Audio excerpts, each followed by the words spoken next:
Marcus Chen spent 11 years managing infrastructure projects across 3 continents. Last September, he walked into NEOM headquarters and resigned. He wasn't alone. In 6 months, over 200 senior engineers quietly walked away from the largest construction project in history. They didn't leave for better jobs. They didn't transfer to competing projects in Dubai or Qatar. They left because NEOM's own leadership privately admitted what no one was supposed to hear. The project is impossible, and now the evidence is completely undeniable. In this video, I will expose the admissions NEOM's directors made behind closed doors. I will reveal the engineering failures they've hidden for years, and I will show you the assessments proving this $500 billion project was never going to work. Less than 48 hours ago, sources within NEOM's executive team confirmed what insiders have whispered for months. The project's own leadership knows it can't be built. This isn't outsider speculation. This isn't competitor jealousy or media sensationalism. This is NEOM's own directors admitting the engineering is fundamentally flawed. What they're hiding could reshape Saudi Arabia's entire economy. According to documents reviewed by the Financial Times, Nebraska NEOM's timeline has been revised 17 times since 2017. 17 revisions, each one pushing the deadline further into the future. The $500 billion budget has been internally reassessed past $1.5 trillion, 3 times the original promise. NEOM's infrastructure director told an internal board that models show fundamental structural concerns with the line. That is corporate speak for the building might not stand up. The Public Investment Fund has spent $50 billion. Only 2.4 kilometers of 170 exists. They've spent Norway's entire defense budget and built less than 1.5% of what was promised. Crown Prince Mohammed bin Salman announced NEOM in 2017. 9 million residents, 0 carbon, 0 cars. A 170-kilometer mirrored structure, 500 meters tall, 200 meters wide. World leaders applauded.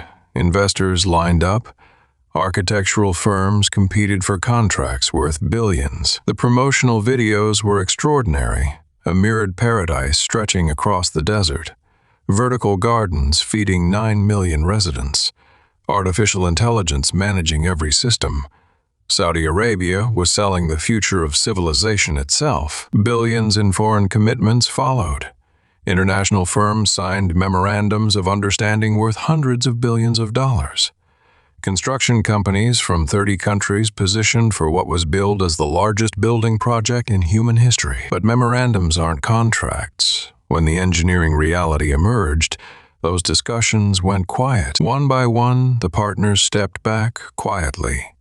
Without press releases or public statements, just silence where billions in commitments used to be. And the engineers knew it almost immediately. Can the ground support what you are building? At NEOM, the answer is no. The Red Sea coast sits on soft sedimentary formations. Surveys found the bedrock cannot support a 500-meter structure. Multiple independent analyses returned the same result. Settlement risk beyond 300 meters is catastrophic. The structure would sink unevenly into the ground under its own weight. One British structural engineer, who spent 14 months on site, described what he found. His assessment was devastating. Then the wind analysis. 2 parallel walls 500 meters high, 200 meters apart. Wind speeds between the structures would exceed 180 kilometers per h-hour. Residential floors above 300 meters would experience constant gale force conditions, balconies unusable, pedestrian bridges between the walls dangerous. Engineers described it as designing a permanent hurricane corridor and asking 9 million people to live inside it. The water crisis is equally damning. 9 million residents require 4.2 million cubic meters daily. Saudi Arabia's entire national output is 5.6 million. NEOM alone would consume 75%. Building dedicated infrastructure would cost $60 billion and take 15 years. One Senior Utilities, Manager explained the reality. Energy compounds the crisis. NEOM promised 100% renewable. Wood Mackenzie estimated the required solar would cover an area larger than NEOM itself. The math doesn't work, the engineering doesn't work, and NEOM's directors know it. Transport logistics compounded the crisis. NEOM sits in a remote northwestern corner of Saudi Arabia. No major rail connection, no commercial port capable of handling mega-project volumes. Every ton of steel and concrete arrives at a 300% premium above comparable projects near established infrastructure. Consultants told European investors they'd need more solar capacity than every Gulf state combined. Most walked away. The renewable promise was marketing, not engineering. 2017, NEOM announced $500 billion, the future of humanity. 2019, first red flags. Engineering firms submit feasibility studies. Several quietly withdraw. 2021, CEO insists on track. Behind the scenes, internal assessments show catastrophic delays. 2022, construction begins on 2.4 kilometers. Costs immediately exceed projections by 40%. 2023, Bloomberg confirms the line scaled to 2.4 kilometers. Finance minister acknowledges delays. NEOM called it a phased approach. That is government speak for abandoning 98.6%. 2024, 20% of staff laid off. Senior directors departing at unprecedented rates. 2025, the Financial Times publishes the most damning insider quote in NEOM's history. Letting me down gently. That sentence tells you everything. The engineers know. The directors know. Several factors are converging. First, the engineering is physically impossible. No structure this size has been attempted because physics won't allow it. Second, the budget spiraled beyond rational thresholds. Foreign funds labeled it uninvestable. Third, oil revenue is under pressure. Brent crude around 65. The budget needs 96 to break even. Fourth, regional competition accelerating. UAE, Qatar, and Oman fragmenting talent and capital pools. Finally, the talent exodus is self-reinforcing. Senior engineers leave, knowledge disappears. New hires find a project nobody believes in. Average tenure for senior staff dropped from 4 years to 11 months. Recruitment firms report that qualified engineers are now actively declining NEOM postings. The ones who do accept demand salaries 50% above market rate. Hazard pay for a career risk, not a physical one. The evidence isn't just internal. It is flooding every professional platform. LinkedIn has become a departure board. Project directors posting detailed accounts of what they witnessed inside NEOM. Reddit engineering forums have thousands of comments from verified professionals calling the line structurally impossible. Facebook groups like NEOM Workers support transform from recruitment hubs into communities for navigating non-disclosure agreements. Many are bound by strict confidentiality clauses. Several describe being pressured to sign expanded NDAs before final compensation. Government pressure on international media covering NEOM has intensified significantly since the layoffs. Multiple journalists have confirmed having investigative stories rejected or heavily edited before publication. Several correspondents describe receiving informal warnings. One was told press credentials could be reviewed. Former employees who gave anonymous interviews describe a culture where raising safety concerns ended careers. Multiple sources independently describe identical patterns. Leadership dismissing data. Dissent met with termination. YouTube channels covering NEOM critically report suppressed recommendations, disappearing comments. The pattern is consistent. The message is clear. Talk and there are consequences. But the silence is breaking. The consequences extend far beyond one construction site. This is a domino effect threatening Saudi Arabia's diversification. PIF committed 40% of its domestic portfolio to NEOM and related projects.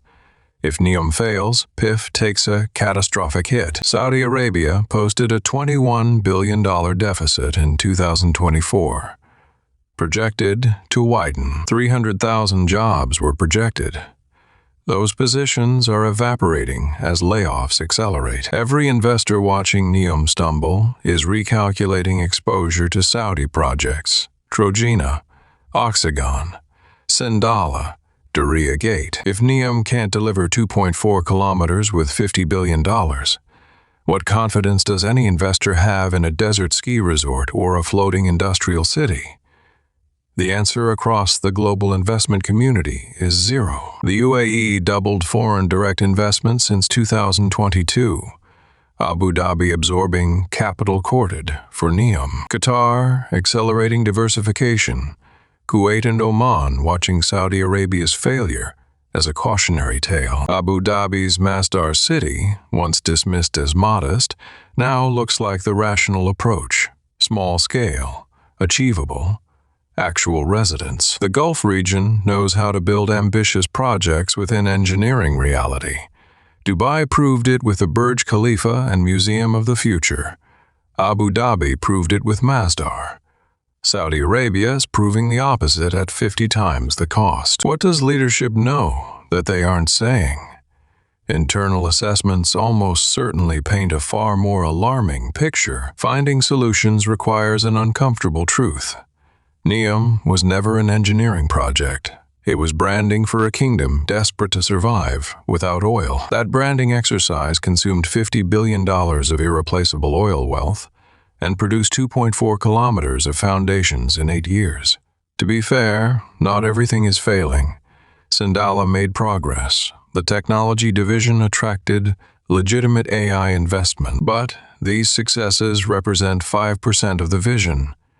The remaining 95% exists only in promotional videos. Pivoting to conventional development could salvage investment, but it means publicly admitting the flagship failed. Mubadala and Qatar Investment Authority both reportedly declined participation.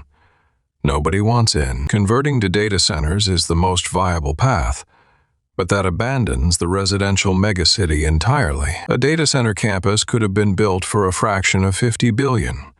Cheap land, solar, and fiber don't require the most expensive structure in history. The question isn't whether they can pivot.